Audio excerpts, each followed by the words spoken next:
Welcome to the flowerschool.com video library. I'm Leanne Kessler, Director of the Floral Design Institute, and today I have a wonderful design featuring magnolia branches in a compote. The container, an elevated compote, filled with foam, already soaked with flower food. The prime thing that I'll be using, the magnolia branches. These are actually harvested from Teacher Michelle's yard, so thank you to Teacher Michelle for bringing these in. Then a variety of different things. We have hydrangea, protea, gerberas, rice flowers, seeded eucalyptus, so many different things to give it a lot of texture and variety.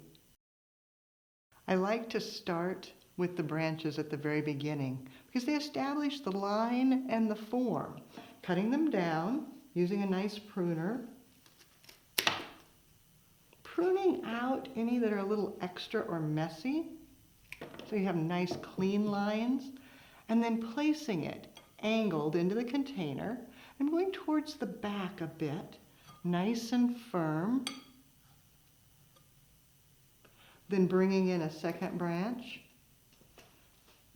cutting it down, and coming back out the other side, creating this lovely crescent. Placing it in securely, maybe repeating that. Pruning out the extra, and then placing it in, balancing from side to side. Then for extra stability, a tip. Using a little bit of floral adhesive right on the insertion point, it will actually glue the branches directly to the foam so that they don't spin and shift. Once your form and lines are established, you want to fill in the emphasis area. Draw attention and weight into the center. Protea, fabulous. Now I've tinted these using Radish from Design Master Uber Max to get a little bit deeper hue, pick up the color from the magnolia, and just bringing it in, anchoring it well in the center.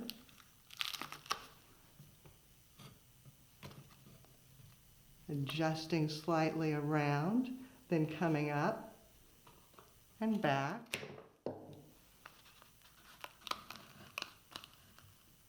And then repeating it with one more to draw your eye to the back side, shorter and lower behind the others. Once you have your line and your emphasis, you can start finishing out the form and concealing your mechanics. Maybe adding large fatsia leaves, coming out, adding weight at the base, letting them drape down, taking a second one and terracing it over the top, drawing the eye inward, carrying it back in the arrangement, and then, of course, pulling it to the back side, carrying it on across, and repeating it, terracing.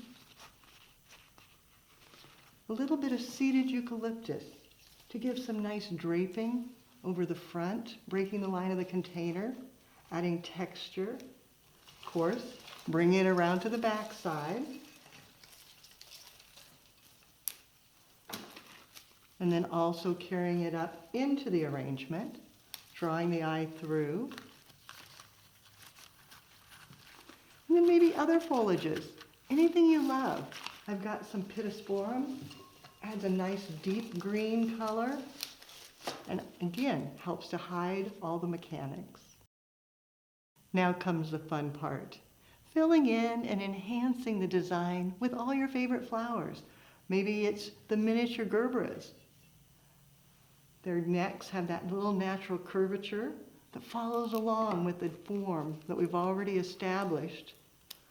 Placing it in, making sure it's down deeply into the water so that it will drink, and repeating.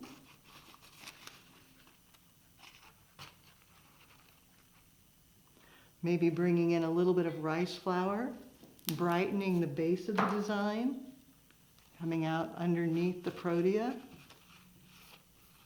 Tucking in carnations for some depth of color, using them as basing.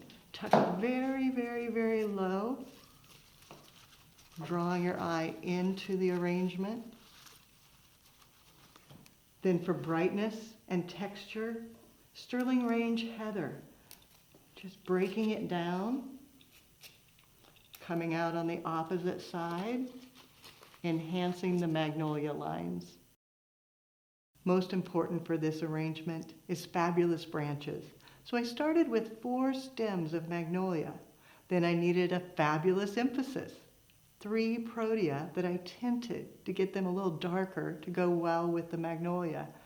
Then it's fun. You can mix and match with whatever you like. I used 5 fatsia, some seeded eucalyptus, and a little bit of green pittosporum. Then I added in 8 miniature gerberas, 5 carnations, 3 stems of rice flower, and a little bit of the heather just to finish it off. You can see it doesn't take a lot of flowers to do a fabulous design. Designing with the elements and the principles of design frees your creativity. That's why we use that all the time in the classroom. For more creative inspiration and education, you'll find it at the website, flowerschool.com. If you have questions, you can reach us through there at 503-223-8089.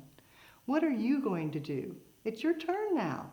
Think about lines and emphasis and choose your favorite flowers. Once you're done, take a picture, post it on social media, and be sure to tag Floral Design Institute. That way we all can see what you create as you do something you love.